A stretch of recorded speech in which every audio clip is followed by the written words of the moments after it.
a scion of many worlds. Paddle and paddled tail churn the waters. No axiom is to be used on the approach. Tiny spheres of Kutha are carved with a pair of equilateral triangles. The first one carved is bisected by the other from the upwards pointing tip to the base. They are of equal size, and it almost seems like a deliberately incomplete design. Axiom study was never the main focus of Emmanuel's life. Horus was taught to use it to grow stronger and for numerous quick and dirty combat effects. This is outside either of their experiences, and it leaves Jasper puzzled but eager to learn. He had carved out nearly 100 with his own claws, and Elder Maz had carved her own fair share as well. She had also taught him a song, one that must be sung laced with axiom to help the ritual take full place. Nagasha and Saramali are also in attendance. The Nagasha, using their long tails to push their own boats, and the flapping wings of the Saramali are more like sails, but they are in the great minority, 1 in 20 at the very most, and Jasper is very much the only Urthani present. "So nice to have you here, young ones. Saves my old bones a great deal of trouble," Elder Maz says. "So, what is the sleeper? Why is it so important that it stays asleep?" Jane asks as she paddles along. There is a silence as they continue to paddle out. The trip had begun at sunset, and it was nearly high dark. There were hundreds of boats paddling slowly under the starlight of the dark and clear night. There was something in the air, something else, a presence, detectable from a terrifying familiar direction and pounding down like a gigantic set of teeth lying against the back of the neck. He's just waiting for the hot breath between those teeth to confirm there's something there. The sensation grows and grows as they approach, nothing more than tiny ships in each other's sight as an entire fleet of thousands of boats gather together. There is a grinding sound in the distance, and a few islands visibly shift. Birds at rest are disrupted from their perches, and the presence grows. "Throw them in, children," Elder Maz instructs, and her junior elders begin throwing the Kutha totems into the water. Jasper lets fly a double armful as the waters begin to churn and grow violent. Light erupts from below, revealing the ocean to be crystal clear, and the tiny totems cast enormous shadows like dark comets cresting in front of a star. The light spreads out in all directions, illuminating the sinking totems and the boats. In the distance, miles below, is an eye. A single slitted eye so massive that you could fit an entire football stadium on the pupil without brushing the sides. Elder Maz throws her head back and lets out a single low note, clear and strong. Jasper joins in as well, standing up in the boat, his hand helping him keep tone with the ever-growing chorus of primal song, his insect trill matching and providing a clear and high counterpoint to the half-operatic, half-Mongolian throat song of the Jorga elders. The axiom grows thick on the air and is pulled downwards by the totems, who feed it further down still to the eye below. The waters grow more violent still, and some of the boats outright capsize, but their inhabitants grab onto the wood and continue to add their voices to the gigantic choir. The totems begin to glow soft blue, and the light spreads through the water like a flood. Then, with a sensation of everything growing impossibly heavy, the singing turns low and deep. Even the high-pitched trills from Jasper descend in tone. Then the great blue light fades away and the eye closes as the seas calm. The pressure and the feeling of the direction fades. It's over. Dearest sisters, the sleeper is calm once more. Though the lands have been shaken and the seas stirred, we are safe once more. An elder calls out to the massive assembly, and a cheer rises up. Break out the snacks and lash the boats together. Party time. Also, who the deeps brought an Orthani? I want to meet that crazy moth. He's over here. It's the really weird one that we were hearing rumors about, Elder Maz calls out before cackling. Elder Maz, I should have known an outer islander would be bringing the weirdest singer this ritual. Another elder calls out as Jasper flutters his wings a few times while gripping the boat to give them some propulsion. The ritual was successful, had been successfully recorded thanks to the communicator hanging around his neck, and the fact that no one was trying to talk to him through it meant they were well and truly blown away by what they had seen. The sheer scale of the creature was certainly intimidating. Even if the thing only had one very large central eye, it was still casually larger than many spaceships. But the tectonic reactions to its movement suggested bigger, much bigger. Big enough to be seen on both horizons, this thing cracked open an eye and the world shuddered. He says to himself as he tries to think about what could be done to fight something like that, or the sheer amount of firepower it would take to knock the thing into a coma.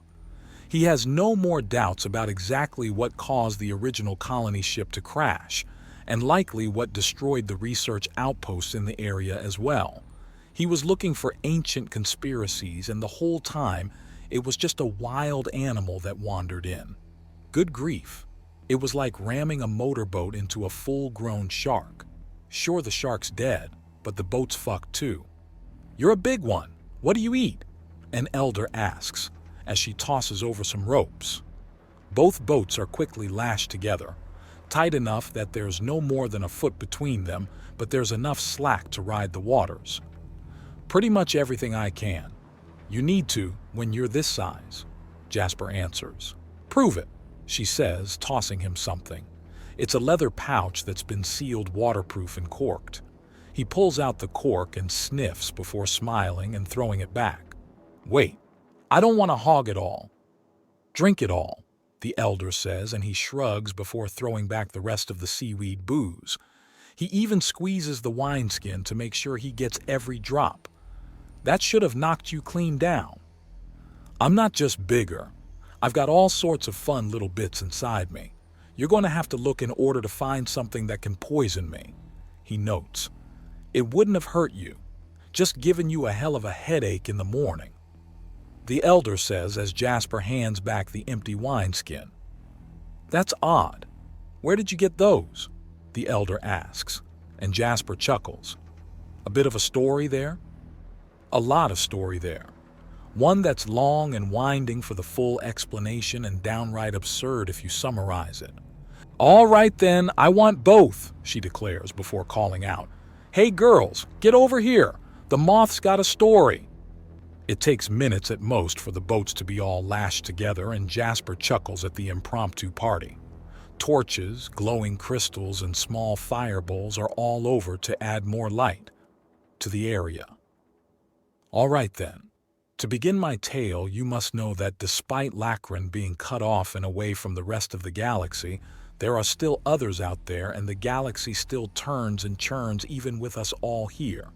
Our story begins in the darkest place between stars, where the axiom of the heavens runs together so thick it collapses and turns into Null, the destroyer of the power.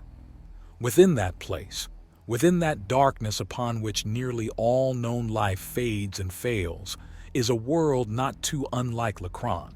Its people divided and angry. They resemble Erumenta, but the elemental traits have faded away. He first describes humanity and then spins into the beacon that fell, the crewing of and building of the Dauntless, and the sheer amount of brutal training it needed. The months of madness as they fell every which way at once and could barely stretch out without touching another. He then turns it exciting again as they reach the edge and feel the axiom for the first time, at first in wonder, then eager as the smarter and more attentive begin to crack the knowledge.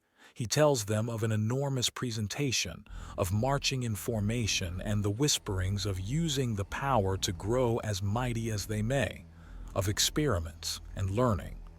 He can't help but notice that many of the elders are listening now and eagerly as well, which means the moment his story is over, he'll be getting information as he fully intends to mention his hunt.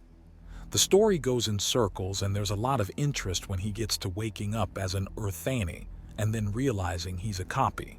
Magrika and Lady Aelur are starting to chime in about things from their point of view. his proper naming and learning how old his body was. By the time he gets over to fighting his own reflection and the resolution to forever grow stronger and greater, he has an enormous crowd, one that's growing as more and more elders join. Things turn to the invasion if Miru, and there are outright calls of denial when he describes how he showed himself. This is countered by Lady Clarity confirming it, and things settle again. Although there is laughter when he starts to explain all the tedium and annoyance of actually ruling a nation. The dealing of the Goldlands and Greenstone are met with many questions, and his treating with the Metak clans is deemed intelligent. Then comes the riots in Bright Dawn and what it meant for him overall, the change, the sensations in his mind and the memories not his own. How he sat down and confronted them to find himself facing a mirror with a great beast on the distant horizons. Both of them. He flexes the sensation into that direction and the elders start whispering among themselves. So, you have both been reborn and restored? Alive in life anew and yet restored to old flesh at once? An elder asks him and he nods. That is strange. And yet it would sound stranger if I did not give the details. There is something more to the soul, tethers, somewhat akin to the lines that lash these boats together.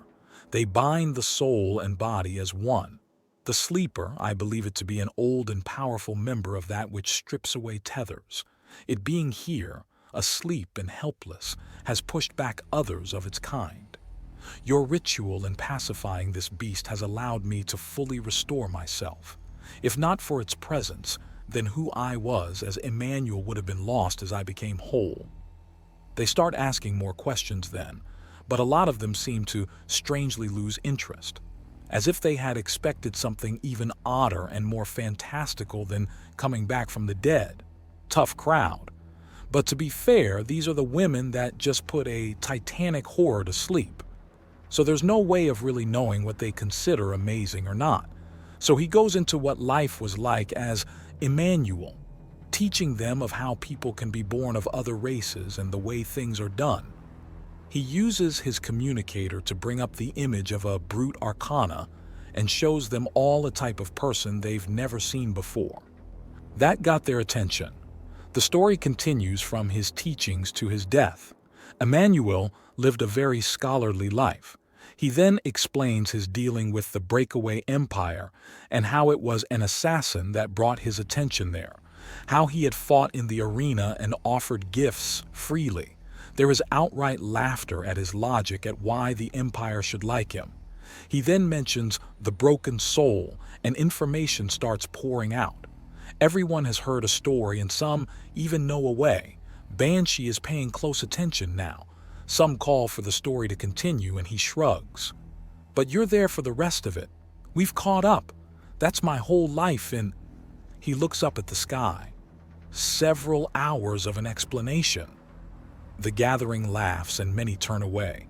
Some telling stories of their own, others pulling out instruments of one kind or another, and a few are angry that they had been snacking without even fully noticing it. There you go, Banshee. You've heard their voices. You know who's seen the broken soul and who hasn't. They're willing to talk and will be glad to explain. Go and find the answers. I entrust this task to you. Jasper whispers to the Fossa, who gives him an odd look. I'll be looking as well, but I believe you'll gather everything we need on your own. I see. Thank you. I didn't think that. Patience is a virtue for a reason, and now it has paid off. Reap the rewards.